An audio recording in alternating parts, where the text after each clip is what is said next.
رحم اللہ من قرأ الفاتحہ۔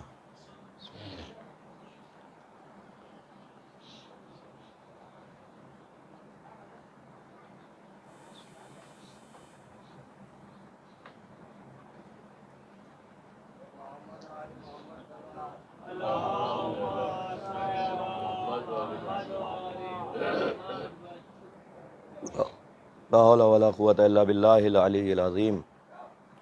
اعوذ باللہ من الشیطان اللعین الرجیم۔ بسم اللہ الرحمن الرحیم۔ رب اشرح لی صدری ویسر لی امری واحلل عقدۃ من لسانی یفقہوا قولی۔ الحمد للہ الذی ہدانا لہذا وما كنا لنہتدی لولا ان ہدانا اللہ۔ بیٹھ جاؤ بیٹا۔ لقد جاءت رسل ربنا بالحق الصلاۃ والسلام والتحیۃ والاکرام علی النبی الامی المکی المدنی القرشی البطحی الہاشمی وابتہی اقتحامین محبوب رب المغربین والمشرقین وارث کعبہ قوسین جد الحسن والحسین ابی القاسم محمد۔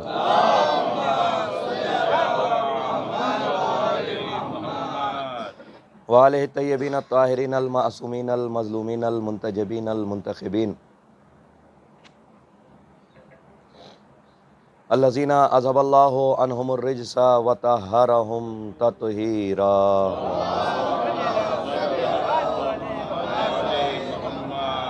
ولعنۃ اللہ علی اعدائہم اجمعین من یوم عداوتہم الی یوم الدین۔ اما بعد فقد قال رسول اللہ صلی اللہ علیہ وآلہ وسلم انی تارک فیکم الثقلین کتاب اللہ و اطرتی اہل بیتی۔ صلوات پڑھ محمد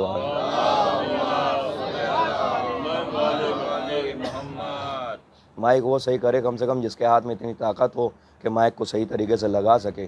ایک بچہ کھڑو کر مائک صحیح کر رہا ہے اور آپ دیکھ رہے ہیں تو اس سے اچھا ہے کہ مائک نہ ہی لگایا جائے۔ ایک صلوات پڑھے محمد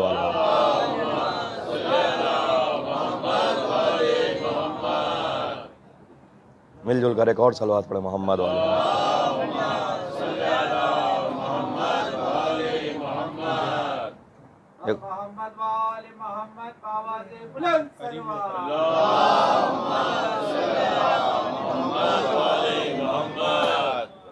ایک اور صلوات پڑھے محمد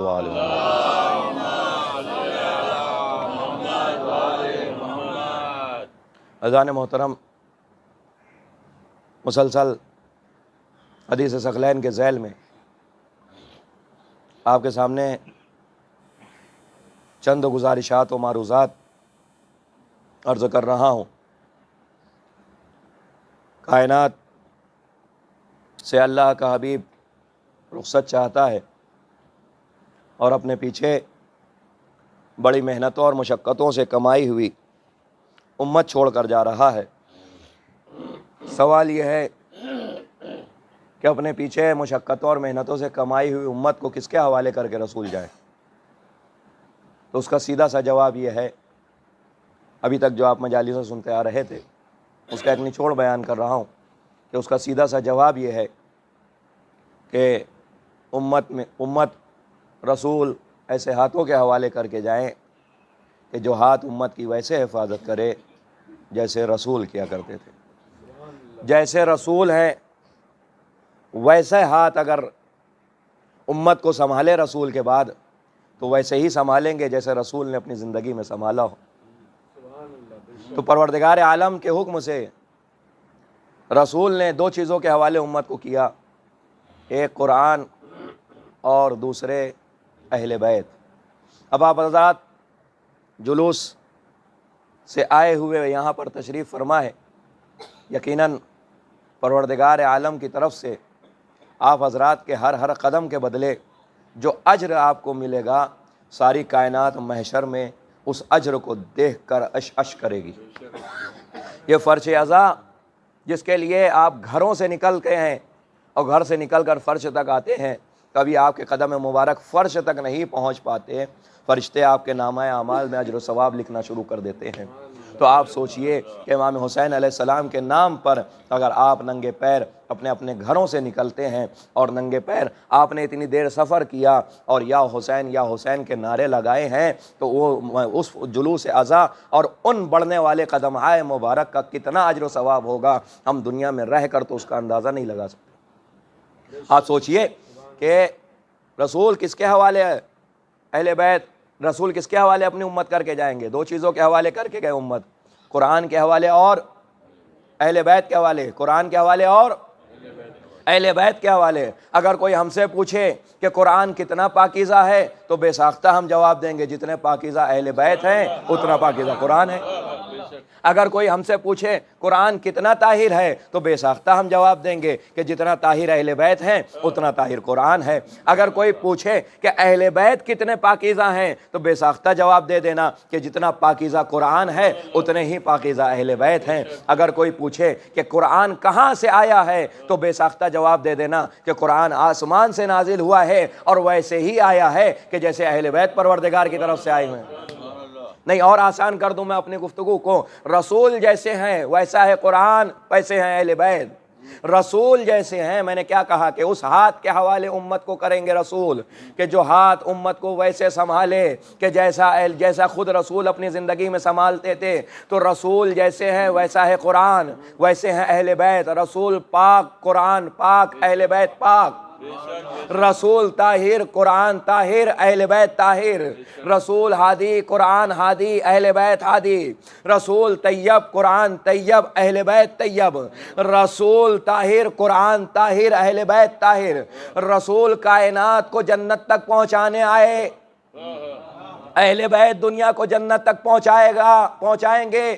قرآن بھی دنیا کو جنت کا راستہ بتاتا ہے، اور یہی وجہ ہے کہ قرآن بھٹکے ہوئوں کو جنت کا راستہ بتاتا ہے، اہل بیت بھی بھٹکے ہوئوں کو جنت کا راستہ بتاتے ہیں۔ یہی تو وجہ ہے کہ حر بھٹک رہا تھا، حسین نے جنت کا راستہ بتا دیا۔ صلوات پڑھے محمد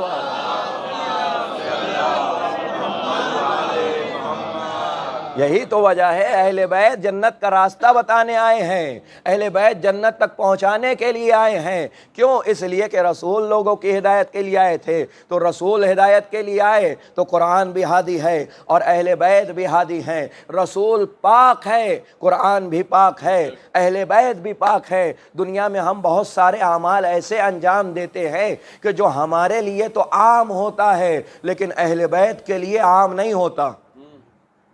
یہ جملہ بڑی آسانی سے آپ نے سن لیا، اتنی آسانی سے سننے والا جملہ تھا نہیں یہ۔ آپ ذرا سا میری طرح متوجہ رہیں، یہ افراد جو نیچے موجود ہیں میں ان سے بھی چاہتا ہوں کہ یہ بھی مجلس میں شامل رہیں، اور جہاں تک اب سامنے میری نگاہ جا رہی ہے اور میری آواز پہنچ رہی ہے وہ سب مجلس میں شامل رہیں کہ ہم بہت سے اعمال ہم انجام دیتے ہیں، وہ ہمارے لیے تو عام ہوتا ہے لیکن اہل بیت کے لیے عام نہیں ہوتا۔ میں بس ایک مثال دوں گا اور پھر دیکھوں گا کہ آپ کتنی مجلسیں سننے والے ہیں۔ بہت سارے ایسے اعمال، بہت سارے ایسے کام جو ہمارے لیے تو عام ہوتے ہیں، اہل بیت کے لیے عام نہیں ہوتے۔ سونا ہمارے لیے عام ہے، نہیں جاگنا چاہیے تھا اس جملے پر۔ سونا ہمارے لیے عام ہے، ہم سوتے ہیں تو دنیا سے غافل ہو جاتے ہیں۔ سنا ہی نہیں آپ نے؟ سونا ہمارے لیے عام ہے، ہم سوتے ہیں تو دنیا سے غافل ہو جاتے ہیں، لیکن اگر اہل بیت کی کوئی کڑی بستر محمد پہ سو جائے،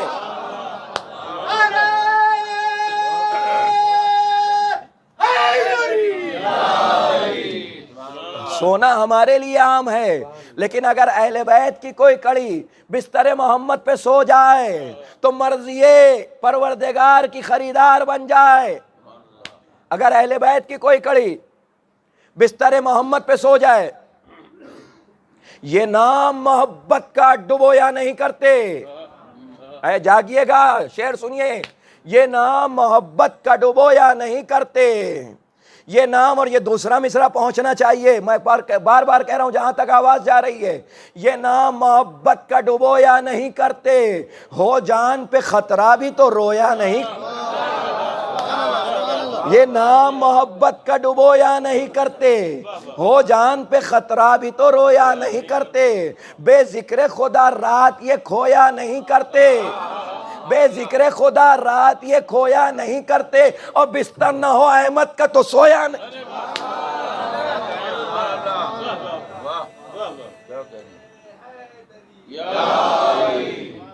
بستر نہ ہو احمد کا تو سویا نہیں کرتے، بے ذکر خدا رات یہ کھویا نہیں کرتے۔ بیت پڑھ رہا ہوں میں، بے ذکر خدا رات یہ کھویا نہیں کرتے۔ آدھی بیت میں پڑھوں گا، آدھی آپ پڑھیے گا۔ بے ذکر خدا رات یہ کھویا نہیں کرتے، بستر نہ ہو احمد کا تو سویا نہیں کرتے، ہر ذہن سے بالا ہے یہ ولیوں کا ولی ہے۔ آدھا مصرع میں پڑھوں گا، آدھا آپ پڑھنا۔ ہر ذہن سے بالا ہے یہ ولیوں کا ولی ہے، سوئے تو محمد ہے یہ جاگے تو۔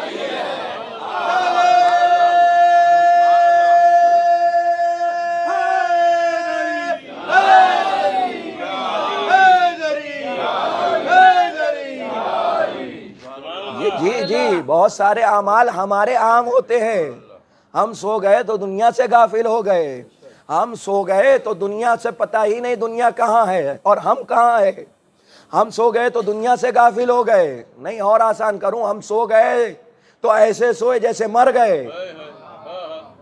ہم سو گئے، بھائی موت اصغر کہا جاتا ہے، ہم سو گئے تو ایسے سوئے جیسے مر گئے، اور جب وہ سویا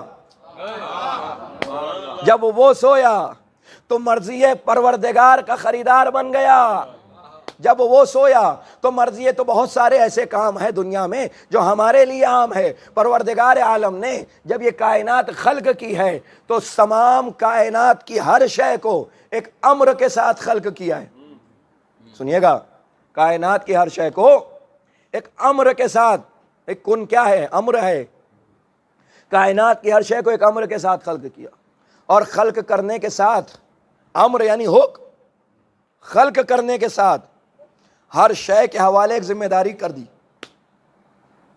سنیے گا، غور سے سنیے گا۔ صبح سے جلوس کر رہے ہیں آپ، تھکے ہوئے ہیں آپ، لیکن مجلس حسین میں جب انسان بیٹھتا ہے تو اسی لیے تو بیٹھتا ہے کہ تھکاوٹیں ختم ہو جائیں۔ مریض کیوں فرش عزا تک آتا ہے؟ اسی لیے تو آتا ہے کہ شفا پا جائے۔ سنیے گا جاگ کے کہ بہت ساری چیزیں، جتنی بھی چیزیں ہیں کائنات میں، پروردگار نے ایک امر کے ساتھ انہیں خلق کیا ہے۔ پروردگار عالم نے جب سورج کو خلق کیا تو سورج کے ساتھ یہ امر پوشیدہ رکھا کہ تجھے روزانہ اتنے بجے صبح کے وقت مشرق سے طلوع ہونا ہے، اتنی دیر آسمان کی بلندی پہ رہنا ہے، اور اس کے بعد ایک خاص وقت کے بعد تمہیں غروب ہو جانا ہے یا نہیں ہے ایسا؟ بتائیے مجھے۔ یہ امر کیا نا پروردگار نے کہ تجھے ایسے نکلنا ہے، مشرق سے نکلنا ہے، سمت بھی معین ہو گئی، اور مغرب میں جا کر ڈوب جانا ہے۔ یہ امر ہے پروردگار۔ پروردگار نے چاند کو خلق کیا تو چاند کو یہ امر کر دیا کہ تیرا کام دن کا نہیں ہے، بھلے تو دن میں موجود ہو لیکن لوگوں کو دکھائی نہیں دے گا، اس لیے کہ سورج کی روشنی تیز رہے گی، تجھے شب کے وقت نکلنا ہے، اس سمت سے نکلنا ہے، اتنے وقت کے لیے نکلنا ہے، اور اس وقت جا کے ڈوب جانا ہے۔ سنیے گا، غور سے سنیے گا، پوری توجہ۔ امر کیا چاند کو کہ اس وقت نکلنا ہے، اس طریقے سے نکلنا ہے۔ اچھا، سورج کو جب حکم ہوا کہ نکلنا ہے اور ڈوبنا ہے تو کہا گیا کہ روزانہ جو جیسا تو ہے ویسا ہی نکلنا ہے اور ویسے ہی ڈوبنا ہے۔ لیکن چاند کے ساتھ معاملہ الگ ہے۔ چاند ایک تاریخ کو الگ شکل کے ساتھ نکلتا ہے، دوسری تاریخ کو الگ شکل کے ساتھ نکلتا ہے۔ جیسے جیسے تاریخ آگے بڑھتی جاتی ہے ویسے ویسے شکل بدلتی چلی جاتی ہے۔ تو چاند کے ساتھ یہ حکم ہوا کہ اس طریقے سے اس شکل کے ساتھ نکلنا ہے اور اس شکل کے ساتھ تمہیں ڈوب جانا ہے۔ پوری توجہ۔ بھیڑ و بکریاں پروردگار نے خلق کی، ان کے ساتھ یہ امر پوشیدہ رکھا کہ تمہیں اس طریقے سے زندگی گزارنی ہے، اور پروردگار نے تمہیں چونکہ گوشت تمہاری غذا نہیں رکھی ہے، لہٰذا تمہاری غذا گھاس پھوس ہے، گھاس پھوس کھا کر تمہیں زندگی گزارنی ہے۔ تو آپ کائنات میں بکری اور بھیڑ کو دیکھیں گے کہ وہ گوشت نہیں کھا رہی ہے، تو وہیں پروردگار عالم نے کچھ گوشت خور جانوروں کو امر کے ساتھ خلق کیا کہ تمہاری غذا گوشت کھانا ہے، تم جو ہے وہ گھاس پھوس نہیں کھاؤ گے۔ تو پروردگار عالم نے، متوجہ ہیں آپ، جاگ رہے ہیں؟ پروردگار عالم نے جتنی چیزیں خلق کی اس کے ساتھ ایک امر پوشیدہ رکھا۔ سورج کو خلق کیا، ایک امر پوشیدہ رکھا چاند کو خلق کیا ایک امر پوشیدہ رکھا، جانوروں کو خلق کیا ایک امر پوشیدہ رکھا، انسانوں کو خلق کیا ایک امر پوشیدہ رکھا، جناتوں کو خلق کیا ایک امر پوشیدہ رکھا۔ کیا کہا؟ وَمَا خَلَقْتُ الْجِنَّ وَالْإِنسَ إِلَّا لِيَعْبُدُونَ، ہم نے جنات اور انسانوں کو کیوں خلق کیا ہے؟ عبادت کے لیے۔ تو کائنات میں جتنی بھی چیزیں خلق ہوئی ہیں وہ امر کے ساتھ خلق ہوئی ہے۔ چڑیوں کو خلق کیا گیا، چڑیے اس طریقے سے چہچہائیں گے، ان کی ان آواز کے علاوہ کوئی اور دوسری آواز نہیں نکال سکتے، اس لیے کہ پروردگار کا امر ہے۔ پھولوں کو پیدا کیا اس طریقے سے تمہیں کھلنا ہے، کلیوں کو پیدا کیا اس طریقے سے تمہیں چٹکنا ہے، دریاؤں کو پیدا کیا اس طریقے سے تمہیں رواں دواں رہنا ہے، پہاڑوں کو پیدا کیا اس طریقے سے تمہیں بلند رہنا ہے، زمین کو پیدا کیا اس طریقے سے تمہیں وسیع رہنا ہے، آسمان کو پیدا کیا اس طریقے سے تمہیں سائبان بننا ہے۔ ساری کائنات کو امر سے خلق کیا، اور پروردگار نے، سنیے گا، پروردگار نے جب ساری کائنات ایک امر کے ساتھ خلق کر دی تو کہیں ایسا نہ ہو کہ لوگ قدرت کو یہ سمجھیں کہ پروردگار نے خلق کر دیا اب پروردگار کی قدرت سے باہر ہو گیا، کہیں کسی طرف سے یہ اعتراض نہ ہو جائے۔ اسی لیے پروردگار نے ساری کائنات کو امر کے ساتھ خلق کرنے کے بعد یہ تمام امر کسی اولو الامر کے حوالے کر، پروردگار نے یہ تمام امر، نہیں سب متوجہ ہو، پروردگار نے یہ تمام امر کسی اولو الامر کے حوالے کر دیے۔ اولو الامر کے اندر اتنی طاقت پائی جاتی تھی، جب چاہے جس کا امر بدل دے، جب چاہے جس کا امر بدل دے، جب چاہے سورج مشرق سے نکلے، جب چاہے سورج مغرب سے، جب چاہے چاند ایک شکل میں نکلے، جب چاہے چاند کے دو ٹکڑے۔ کنکروں کو پروردگار نے خلق کیا تھا کہ تمہیں بے زبان رہنا ہے، لیکن جو اولو الامر تھے ان کا اختیار یہ تھا جب چاہیں کنکروں سے کلمہ۔ جانوروں کو خلق کیا تھا کہ تمہیں اس امر کے ساتھ خلق کیا جاتا ہے کہ تم کبھی بھی انسانوں جیسی گفتگو نہیں کر سکتے، لیکن جو اولو الامر تھے انہوں نے جب اشارہ کیا تو جانور بولتا ہوا نظر آیا۔ آپ دیکھیں کہ لوگوں نے آ کر جب رسول سے سوال کیا ہے، یا رسول اللہ، الگ الگ معجزے سنتے رہتے ہیں آپ مجالس میں کہ لوگوں نے الگ الگ معجزے رسول سے دریافت کی، یا رسول اللہ یہ معجزہ بتا دیجیے ہم مسلمان ہو جائیں گے، یا رسول اللہ یہ معجزہ بتا دیجیے ہم مسلمان ہو جائیں گے۔ لوگوں نے آ کر کہا، سنیے گا، غور سے سنیے گا، میرا وقت دھیرے دھیرے ختم ہو رہا ہے۔ لوگوں نے آ کر رسول سے کہا، مجھے پتا ہے آپ تھکے ہوئے ہیں، بس دو چار باتیں اور سن لیجئے۔ لوگوں نے آ کر رسول سے کہا، یا رسول اللہ، اب رسول اللہ تو میں کہہ رہا ہوں اس لیے کہ وہ تو کافر تھے، کہنے لگے یا رسول اللہ آپ ایسا کیجئے، اچھا بڑی سوچ سمجھ کے آئے تھے رسول کی خدمت میں، آپ ایسا کیجئے کہ ہم جس سے کہتے ہیں اس سے آپ کلمہ پڑھوا دیجئے تو ہم بھی کلمہ پڑھ لیں گے۔ آئے توجہ، ہم جسے کہتے ہیں اس سے کلمہ پڑھوا دیجئے تو ہم بھی کلمہ پڑھ لیں گے۔ رسول نے فرمایا کس سے کلمہ پڑھوانا ہے؟ کہنے لگے کہ آپ ایسا کیجئے کہ جنگلی گدھے سے کلمہ پڑھوا دیجئے۔ ہائے انسان ہے کوئی شکل میں گدھے، کہنے لگے جنگلی گدھوں سے کلمہ پڑھوا دیجئے ہم مسلمان ہو جائیں گے۔ کیوں؟ اس لیے کہ گدھے کی صفت یہ ہوتی ہے کہ آپ جتنا اسے آواز دیں گے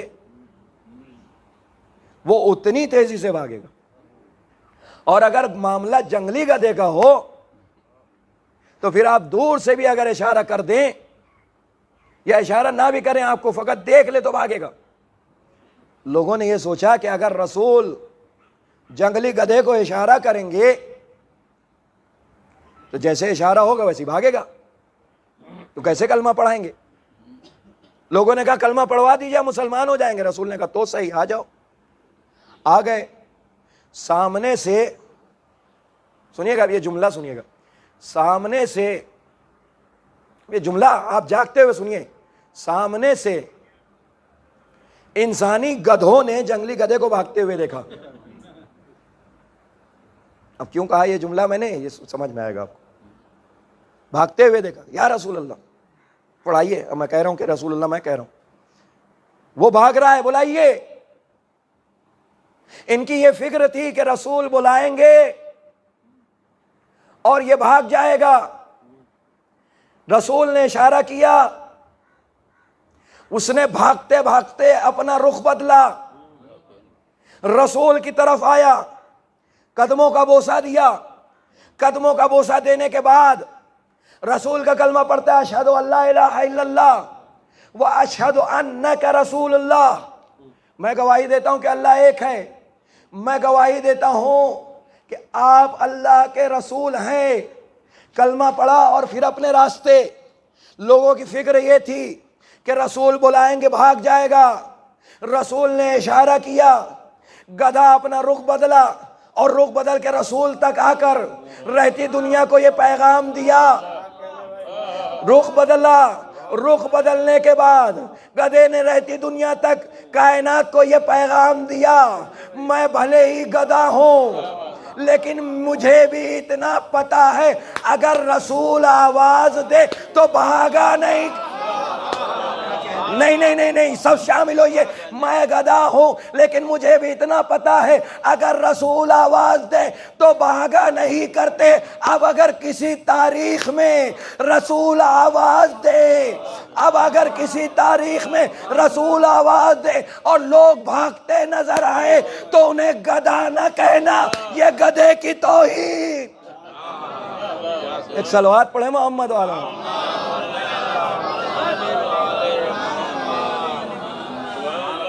دشمنان اہل بیت کا نام تو ہم جانوروں کو بھی نہیں دے سکتے.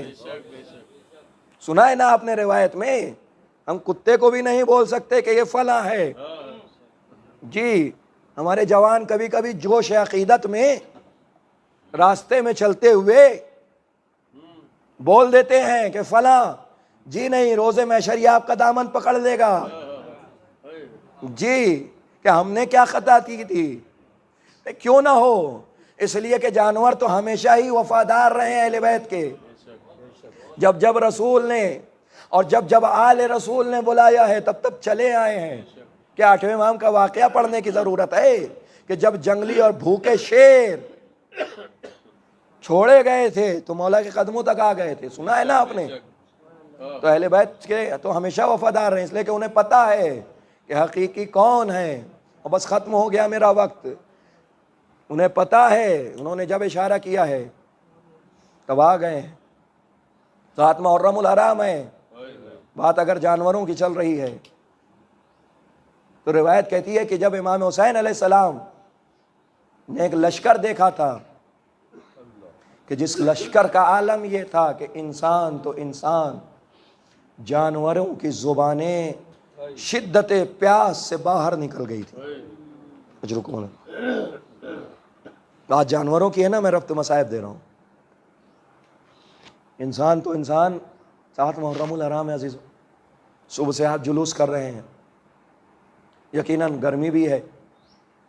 جلوس میں آپ کو کئی مرتبہ پیاس لگی ہوگی، کئی مرتبہ پانی پیا ہوگا. آج دن بھر آپ مجالس کریں گے، کل بھی ایک جلوس ہے اس میں بھی شامل ہوں گے.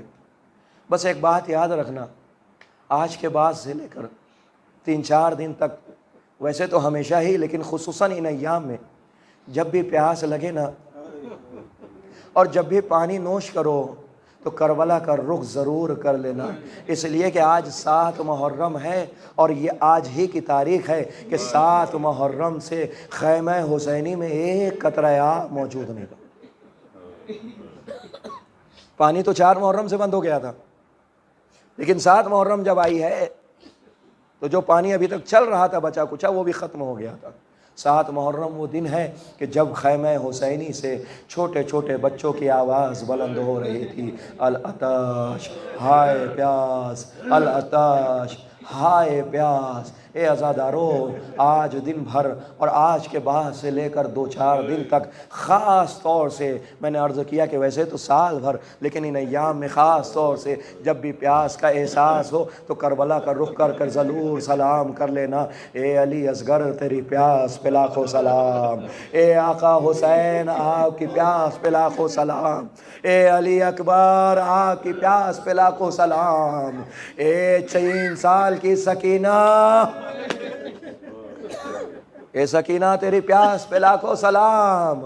ہاں اتنا ضرور کہوں گا، سب کو پتہ ہے کہ جناب علی اصغر کی شہادت پیش آ گئی۔ جناب علی اصغر سے بھالا تیر کھا کے شہید ہو گئے۔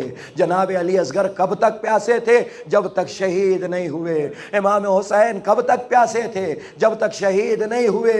جناب علی اکبر کب تک پیاسے تھے؟ جب تک شہید نہیں ہوئے۔ بھئی پیاس کا تعلق تو ظاہری جسم سے ہے نا، جب ظاہری جسم شہید ہو گیا پیاس کی شدت ختم ہو گئی۔ لیکن کون سی تاریخ بتائے گی کہ سکینہ کب تک پیاسی رہی، زینب کب تک پیاسی رہی، ام کلثوم کب تک پیاسی رہی، سجاد کو کب پانی نصیب؟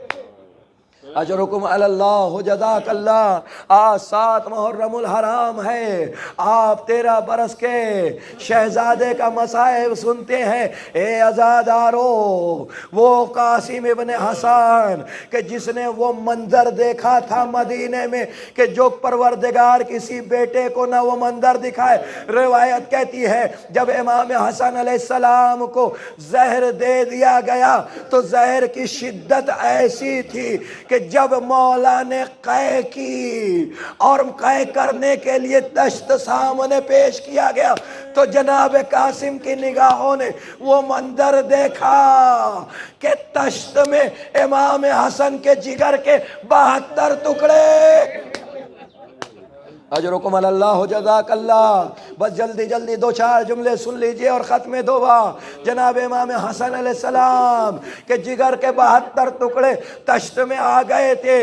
جناب قاسم وہ منظر دیکھ رہے تھے۔ جناب امام حسن نے وصیت کی تھی، اے بیٹا قاسم۔ جناب امام حسن نے جناب قاسم کے بازو پر تعویذ باندھا تھا اور یہ وصیت کی تھی، اے بیٹا قاسم جب مصیبت کا وقت آئے تو تعویذ کھول لینا۔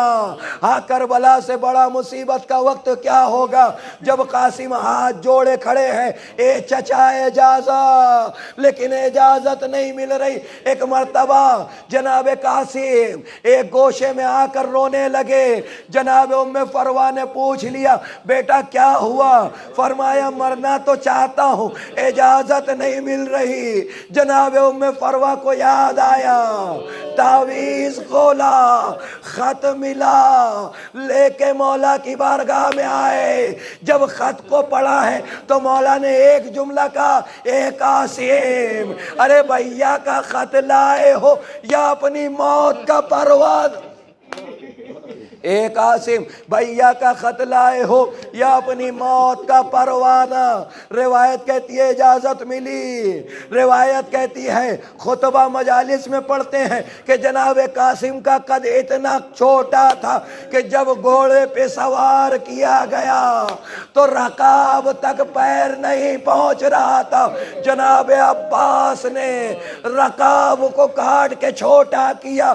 سن لیا آپ نے کہ قد اتنا چھوٹا تھا کہ رکاب تک پیر نہیں پہنچ رہا، لیکن جب مولا جناب قاسم کا لاشا لے کر چلے، سینے سے سینہ ملایا، اب جب لاشا لے کے چلے تو عالم یہ تھا کہ خط پیر زمین پر خط کھینچتے ہوئے جا رہے تھے۔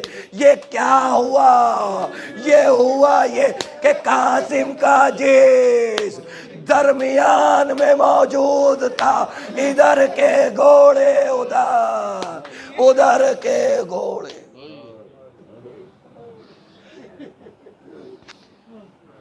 سيعلم الذين ظلموا أيام منقلبون ينقلبون إنا لله وإنا إليه راجعون. ما تنقص